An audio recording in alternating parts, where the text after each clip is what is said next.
Hello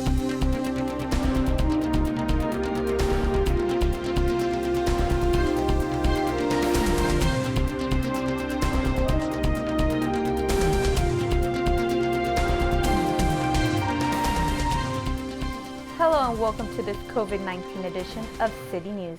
I'm Jennifer Murillo. Civil unrest has brought community residents together to let their voices be heard. Lauren McKay was there to talk with them as they protested peacefully. When Black lives are under attack, what do? Stand up, fight back! Fighting back with their words. Oh, man, I'm fighting for equality for all. At this point, it's 2020. And for me, I have rights because Latina and Black trans women fought the police at Stonewall. Not their fists. It's a good sight to see.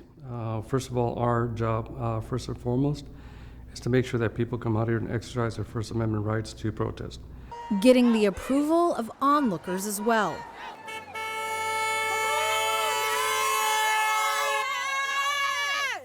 With people from all over the city sharing their own stories. Power to the people!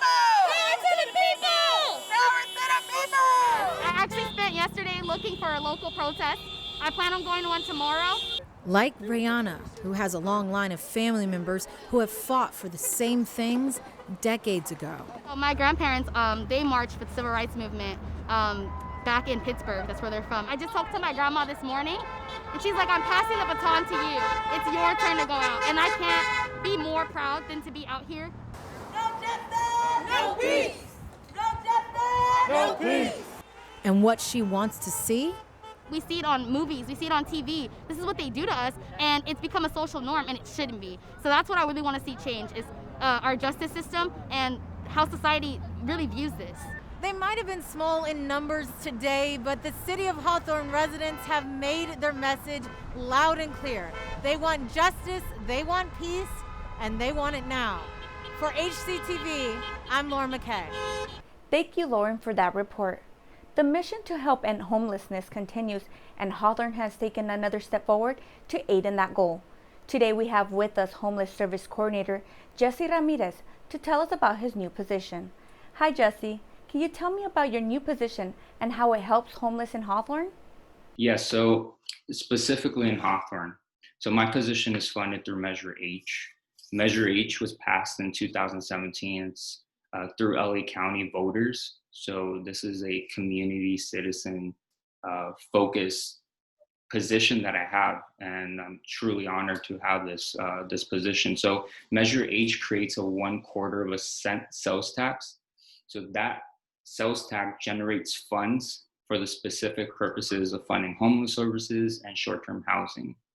So 2018, 2019, the city of Hawthorne went through their own community needs assessment process, and they developed a 5-year plan on addressing homelessness here in Hawthorne. So I came on board with the city of Hawthorne in March 2020, and my position, although I am working for the city of Hawthorne, I am working in collaboration with St. Margaret Center in Lenox, California. So I have a dual position with both centers, but the end goal is to serve our homeless folks here in Hawthorne. How many homeless have you been able to help since you started? To date, I've helped more than 70 households, and that's individuals and families, in one service coordination or another. And that can be through submitting a referral for mental health services, submitting a referral for inpatient substance abuse services, I have submitted over 20 Project Room Key referrals. Also submitting referrals for housing navigation. So something to distinguish too, my role is as a system linkager. That's my main role. So what I also assist in is service coordination, so folks can get the proper housing case management services. Some folks, they need a little bit more individualized, tailorized services. So submitting these housing navigation services to St. Margaret Center, to Harbor Interface Services, to PATH, to Mental Health of America, to South Bay Mental Health Center. All of these centers and resources have been super instrumental and have been greatly impacting people experiencing homelessness in Hawthorne. And also, I will add El Dorado Community Health Center, which is a Lawndale Mental Health Center. They've also been very instrumental in helping people experiencing homelessness. And for our residents, what can they do if they want to help in any way? So I'm gonna stand by Hawthorne being the city of good neighbors. So, as residents, and I'm a Hawthorne resident as well, I really want to enforce this philosophy within the community. All it takes is one person to reach out to a homeless individual, and that can make a huge difference in their lives. And I'm not talking about doing a full comprehensive assessment. I understand some folks are still weary. We're still in COVID-19, so I'm not saying, and don't get the impression, don't do social distancing. Still wear your face masks. Still do contactless interactions.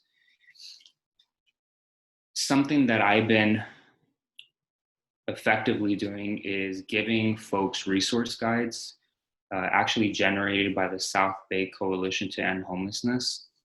So, and somebody can go onto their website and download the PDF and give that resource guide to somebody who's experiencing homelessness, either in the parks, somewhere in your community, on your street, or I can offer other two solutions. One solution, countywide, there's this homeless engagement request, and it's called LA HOP. And folks can go onto lahop.org, or they can look up the LA HOP database through LAHSA. So basically, you make a homeless outreach request, and a homeless engagement provider, either LAHSA or another provider here in the South Bay, they will go out to that individual and provide them with street outreach services. So that can be providing them with referrals, providing them with transportation to a shelter, providing them with supportive services. So that's one route. And another route, along with giving a resource guide to these folks. Another important and crucial role in this is reaching out to me. I want to be completely transparent, and I want to help as much folks as I possibly can so I can increase the number of services. So contact me. My office is at Memorial Park in the Recreation and Community Services building. And you can find me there Monday through Thursday, 9 a.m. to 5 p.m. And I'm gonna personally give out my numbers because I want this to be an open door policy for all Hawthorne residents. So my office number is 310-349-1646, and my personal cell phone number is 424-240-5130. And you can feel free to contact me at both numbers. At my personal cell, call me, text me, bug me, as long as I'm responding to you and I'm responding to the person experiencing homelessness. I appreciate your time, and hopefully with this information, we can all do something to make a change. Yes. Like I said, it takes one person to reach out to somebody in need, and that can be the huge difference in somebody's lives. Thank you, Jesse. Graduations took new form this year, and we were at Hawthorne High School to see it happen. Over 300 seniors graduated and drove by the stage this year, according to Hawthorne High officials.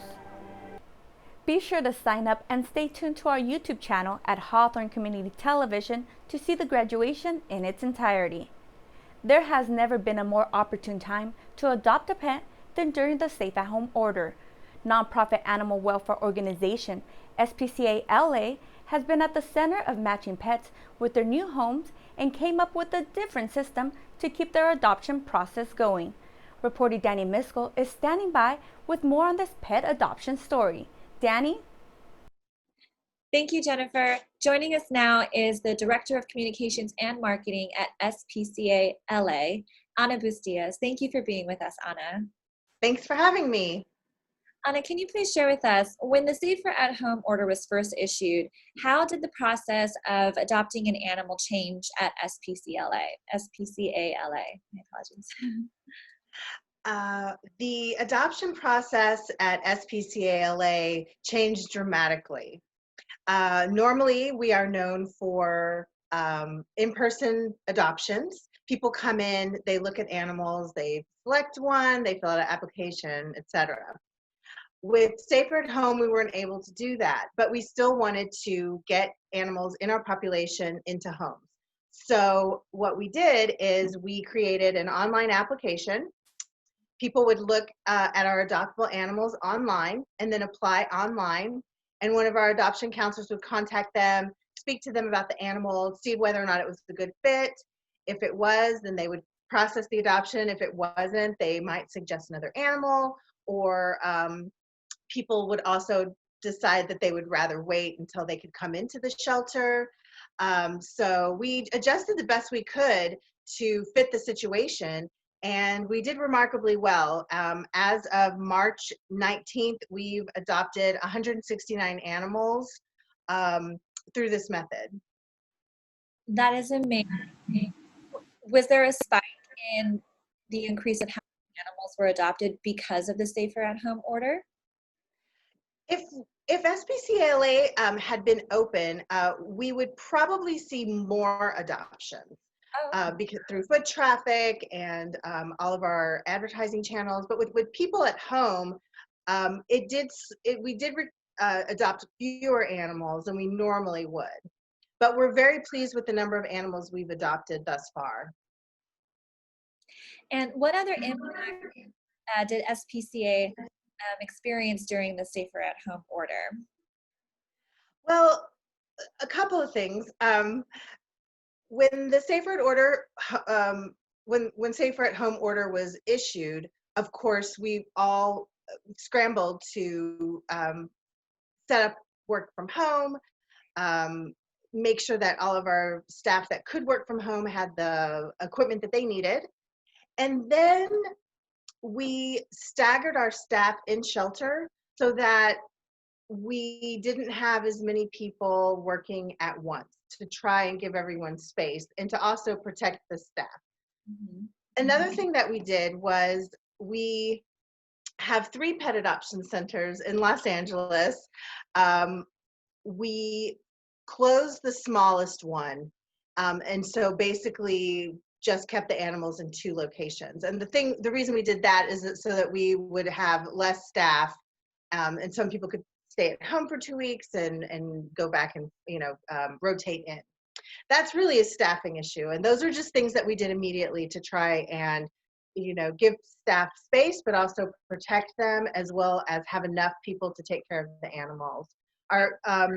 The second was that in addition to our adoption program, which we are doing by appointment, we called upon our fosters to help us get some of the animals in the shelter into foster homes, just to alleviate the staff and also to give those animals a chance to experience a home life and possibly be adopted through the foster parents' efforts.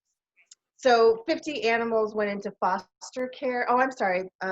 About 98 animals went into foster care. We also employed some of our trusted rescues and sent 50 animals to rescue. That's wonderful. So comforting to hear that everyone's coming together to try and find homes for these animals, and also match them well with their new pet owners, because everyone being in quarantine, I'm sure everyone who was living by themselves in quarantine really needed a companionship during this time. Why, in your opinion, why has it been so positive for people to adopt pets during the Safer at Home order? What are your thoughts and feelings on that? Well, certainly all animals are therapy animals. They provide comfort and companionship, and the time of the quarantine especially, people were really seeking sources of that. I think that people who had been considering adopting an animal decided that this was a good time because they were at home, and why not turn sort of a negative into a positive and bring an animal into their house. They could spend time with them, helping them adjust, and let the animal become part of their family. So for my closing questions, I know that you guys the Safer at Home order is still currently happening. And is there anything that you're expecting in the near term future? What SPCA is going to undergo as the Safer at Home order continues? Like all organizations, we know that there is no normal going back, no going back to normal, and that the future will look different, and we will be making adjustments to meet those challenges. And currently, while we're not open to the public just yet, we are preparing our shelters for social distancing, demarcating lines to try and keep space between people, thinking about how many people can be in the shelter at one time, all of the safeguards that others are considering. For some of our programs and services outside of sheltering and adoptions, big changes are in store. We have a very robust humane education program. We teach in schools, empathy and compassion learning, lots of schools in the Hawthorne area and the South Bay in general. Some of those are going to be going virtual.